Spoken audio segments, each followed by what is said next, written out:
And welcome everybody, and thank you guys for joining me into the last class guide that I'll be making on the Russian server. My name is Wilkie and we're going to take a look at my striker build. As usual, it's going to be both Chaos Dungeon and Garden Raid build.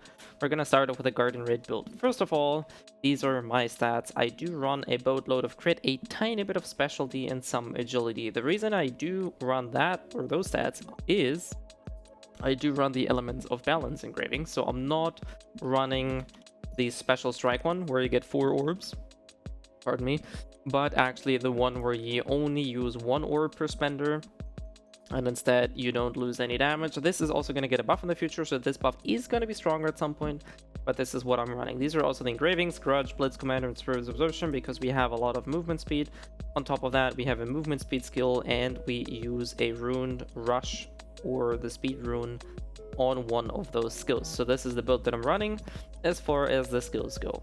Heaven Cleaving Kick, you want the little bit of an extra dash here. Main reason for this skill though is the mantra of speed. This is what basically lets us cap our movement speed. So this is going to be vital in our rotation. As you can see here, attack and movement speed, really good.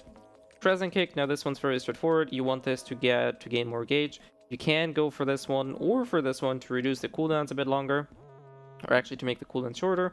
I just prefer a little bit more damage, but this is an option as well. And Full Moon Kick to turn this into this actually hard-hitting kick, because otherwise this is going to be sort of like a combo version, which we definitely don't want. So this Full Moon is for sure to be taken. Flying Dragon, this is our movement skill. The reason we have the Gale Rune on, because all of those activations can actually trigger. As you can see, we got the Rune Rush proc on the 3rd hit, so all 3 activations can proc it, which is really good. Also, you don't need to hit anything. As you can see, we don't need to hit anything. Also, you can refresh it, which naturally is never going to happen because, well, you're going to have the cooldown, but you can see that we just reprocced it. So that's the main reason. Also, outside of this, this is just a movement skill, nothing else. Thunder Tread, our bread and butter buff skill. Petrol gives us an attack speed buff, which is really good for the combos. Quickly Prepare, you want this one to be up as often as you can, because this is going to be your go-to pop before your damage rotation. And you want the critical vulnerability to actually make this an 18% crit debuff. So if you pop this, yoink, we're gonna have an 18% higher crit rate on the target, not only ourselves, but also our party members, making this the or one of the best debuffs in the entire game. Halberd Thrust Kick, ideally you want element extraction, but for my rotation I never really run out of energy, so I take the Find Weakness one. Dark Split to get the crit rate, because I will not use this buff or this skill with the buff rotation on, so I do like the extra crit here. You could also take the Righteousness Light, which makes this one faster, or this one if you just want that, but ideally you want one of those tripods, and you want the Extraordinary Kick again to turn this into a one-click move. So it's basically a Hadouken with a kick. So there's a small shockwave that you can see that's being fired out. Poof. Second of all, we have Flaming Uppercut, one of our signature skills, cooldown reduction here, single attack, and death grip. So we have those funky little tigers coming up to the ground. And Exploding Earthquake, we want to find weakness damage here. Elemental Extraction, this is really good. If you get this to a high level, this is almost guaranteed to always restore one tripod, 1 orb of energy again. If you really don't need this, you could go for Fire 1 or Freeze, but Freeze is useless for raids, so pretty much that. And Great Explosion. This makes the skill a little bit harder to use, because you want to focus your final hit to be around the target's core. So as you can see, if I'm point blank to the target and I'm going to shoot out my Earthquake, all of those hits are not going to hit. So you do want to make sure that if the enemy is not as big as, for example, as like Lumerous, you want to make sure you have a little bit of distance in between yourself, so those hits actually will connect. And last but not least, we do have Tiger Toss, our main signature skill, single target damage, find weakness, and the perfect predator. Turn this into a charge ability, yoink.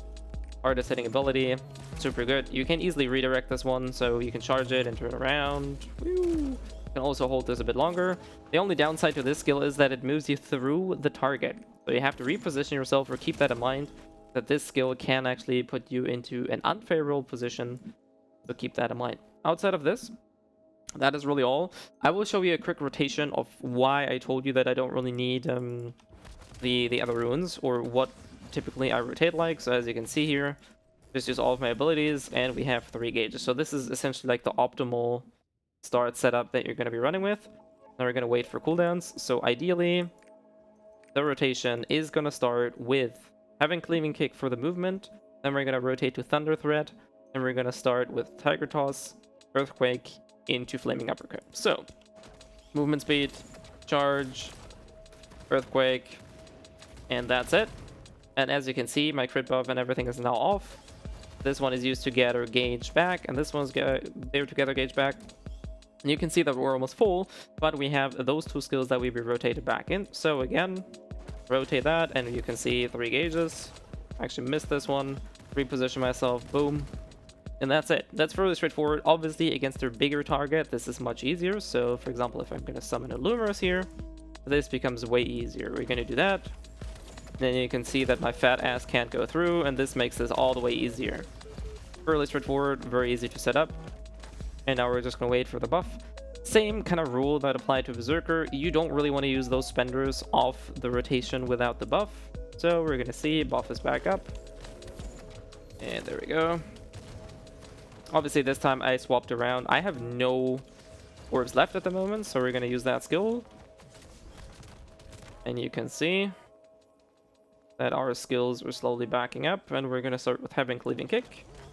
And we're having 3 balls again, so you can see that even if I don't get the proc off from my Exploding Earthquake, as long as I have the other abilities up, we're perfectly fine. And that is it for my Guardian Raid build. Let's dive right into the Chaos Dungeon build. Diving in with the Chaos Dungeon build, we have a few changes here. So we now have Scorpion Tail instead of Halberd Kick, because this is one of our most used gauge gainers. It's fairly quick to use. Has a pretty decent cooldown, as you can see here. We're going to reset that. That's a fairly good gainer. At like half the cooldown, so those 2 skills alone are like already enough to cover me full engage. However, if you really wanted to, you could just as much use Halberd Kick. That's really optional. Flying Dragon, still the same here, just a mobility tool. So no explanations here. Electric Wind Kick, our Tatsumaki Senpukyaku, or Spin to Win. Really, really good. So we're just gonna burn some energy here, so you can see what the energy gain on this one is. The more you hit, the better it is, obviously. So we're just gonna summon... How many Scarecrows can I summon, actually? Pretty useful, pretty decent damage, like it's not too bad. And it has a fairly good AoE to it. Thunder Tread, same thing here as in Raid. You just want this as fast as possible, as quick as possible with the highest crit. Flaming Uppercut is a little bit changed. We're not going to be using single target hit, since we're usually just hitting loads and loads of mobs. And this one adds 30% crit, which is, you know, really nice. Tiger Toss, this one is unchanged as well. We do have single target. You could go for cooldown reduction inside of Guardian Raids, but inside of Chaos Dungeons, but really, Chaos Dungeons typically have no problem with cooldown management anyway. And instead of Earthquake, we're gonna have the Wind God, the Tornado. Thunderbolt Kick, which makes this actually zap the target's wide attack for another radius, and Raging Storm, which now does a final hit at the end, which is really, really good in terms of damage.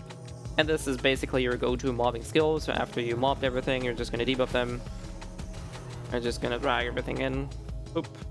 I actually need to summon a Scarecrow to show you what the damage is there. You can see a bunch of 50k, 50k, 50k, and boom, the last one was 400,000 hit. So this is basically the go-to Chaos Dungeon build, and there's really nothing else to it. Like there's nothing else I can give you guys here. This is really just the go-to. You basically just bring everything together. I think I did do a Chaos Dungeon video on... If I'm not mistaken, I did do a Chaos Dungeon video on my Striker. So basically the same rule applies here as anything else. You just drag it in, you debuff it, and then you use either that or anything else to deplete the mobs. So there you have it.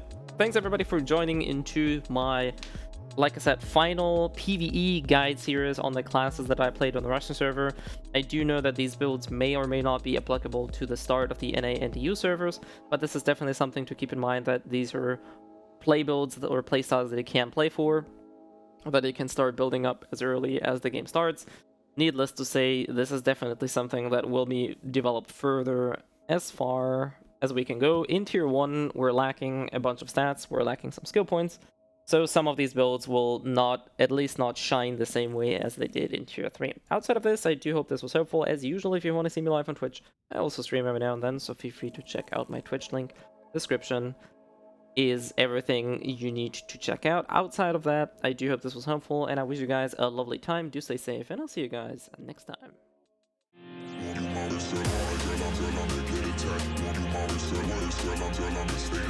You want me to take you back?